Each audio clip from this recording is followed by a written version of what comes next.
Okay, what is going on, guys? Welcome back to another video of Scott Tyler on the channel. You're probably wondering why I'm in this format. Well, ladies and gentlemen, let me just grab this real quick. You see this? You see this camera right here? This $500 camera which I invested in. It takes an SD card to transfer files to my computer, which then I edit. Yeah, that got corrupted. I lost my whole video and a bunch of podcast episodes. Shout out College Mazy Podcast. If you haven't already, go check that out. Phenomenal podcast. So yeah, I recorded an entire episode on the Galaxy S21, having to reshoot it now, and I don't trust this camera at the moment. So I am recording on my computer because I know these files will be saved on my computer and not be corrupted in any way. There's no possibility. This is being recorded on my Logitech webcam. But without further ado, ladies and gentlemen, we do have a giveaway going on right now. I mean, it's going to be going on for like 6 months at this point. But it's going to be a giveaway for the Galaxy Buds Pros, which I don't have with me. But it's going to be signed Galaxy Buds Pros to one lucky winner. All you guys have to do is subscribe, like this video, and then leave a comment or something like that. When I hit 1,000 subs, I'll be doing that giveaway. It's going to be like a 1,000 sub giveaway sort of special. So yeah, here's the video today, which I'm going to be actually talking about Galaxy S21, and I'll have B-roll playing over this video as well. Maybe shot on this camera, maybe shot on my other camera. I don't know. I ordered a new SD card because I was tired of my SD card getting corrupted, and it's a pain in the butt. So S21, how is it 2 months later? You may be asking. You see a bunch of the videos about this on YouTube. Obviously, what I think about the device at first is not what I'm going to think about the device in 2 months, 3 months, a year, 2 years. The device changes with usage, right? Does it get slower? Does the storage fill up really quickly? Does the camera degrade in quality? Do the software updates improve the overall quality of the device experience? I'm going to be talking about here today. I'm going to be breaking it down into a variety of different aspects.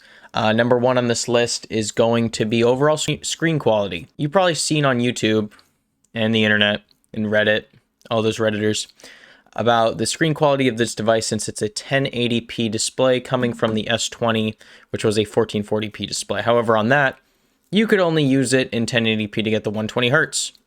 120 hertz, phenomenal. It's literally mind-boggling experience. Improves the experience so much, and I can show you it right here.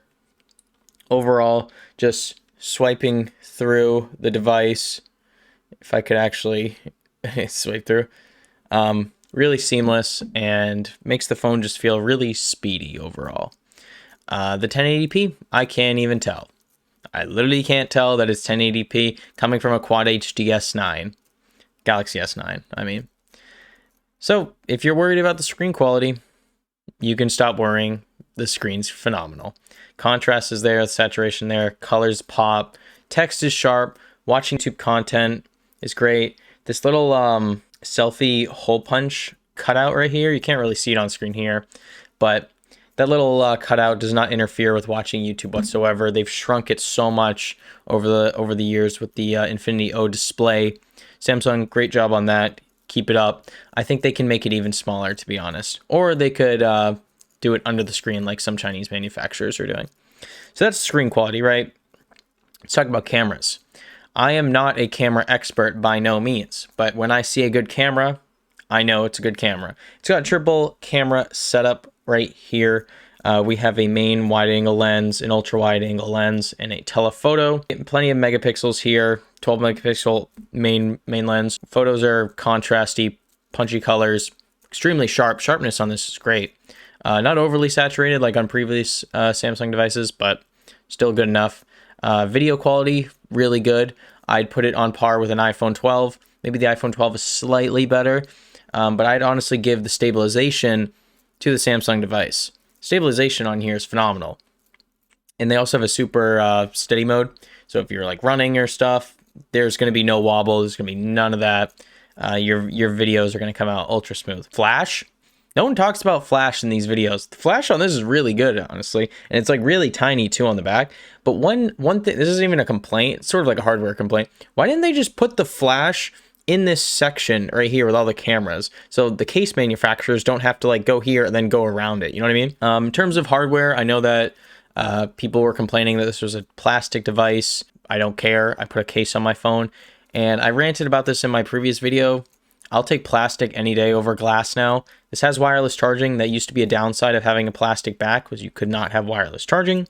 Well, guess what? Technology advanced once again, and you can actually have wireless charging with a plastic phone, like a glassic material. They made it feel pretty premium. I got the Phantom Gray edition right here. My case obviously is pretty robust, so if I drop this, it's not going to shatter. So yeah, no problems with the plastic. I'll take it since it is less likely to scratch and become dented. Buttons on here, super clicky, no issues with that. Maybe one issue is just if they were to make the like power button a little bigger, like how they do it on the iPhone, just so you can distinguish it from the volume rocker. Speakers on this phone, very underrated, I have to say. I didn't even do any research when it came to speakers on here. I was just gonna be like, oh, it's probably like the same as like mine or the S10 or the S20s. You know, like speakers on Samsung phones, they're good. Dual stereo speaker, one at the earpiece and then one at the bottom. And in the past, the one at the bottom was the one that carried all the thick sound. Thick meaning carried all the bass. And then the top would be kind of like a tinny, like only really cared about like the highs and not even the mids. Really not a thick sound, and it did have that tinniness to it with my S9. This, they fix it. This sounds like the bottom firing speaker. It's like on par. So now we have two really solid speakers playing, and this phone gets really, really loud. So no problem with that. Call quality, phenomenal on here. Pair that with my new Galaxy Buds Plus. Shout out the Galaxy Buds Plus, new favorite pair of headphones. Those have improved mics on them. So now when I use my phone and I have my earbuds, call quality is great. Everyone says they can hear me just fine. Battery life. I really praised this phone when it first came out about battery life, 4,000 milliamp hour battery, and supports up to 25 watt fast charging, which I do have the fast charger.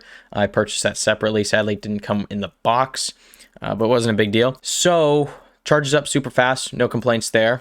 Battery, maybe like slightly not as good as I hyped it up to be when I first made that video, but still really solid. Still really solid. If you're on the verge of getting this phone, you're like, oh, is the battery like good or not good enough?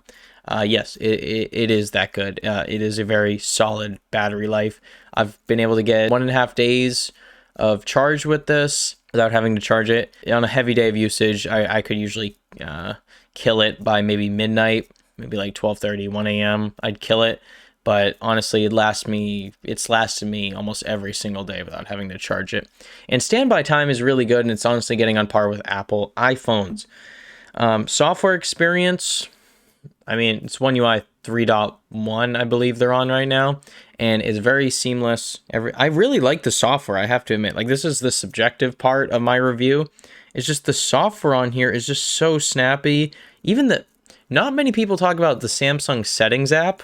Samsung Settings, so easy to find what you're looking for if you just search it. Like Apple settings on iPhones, awful. I can't find anything, and the layout makes no sense on iPhones either. Like here they have connections, Wi-Fi, Bluetooth, and then like airplane mode. Like it just makes sense that those things are grouped together. On iPhones, like it's different. It makes no sense at all. But yeah, settings underrated. I had an issue with this, right? I can't say this is all like amazing and there's no issues with the device.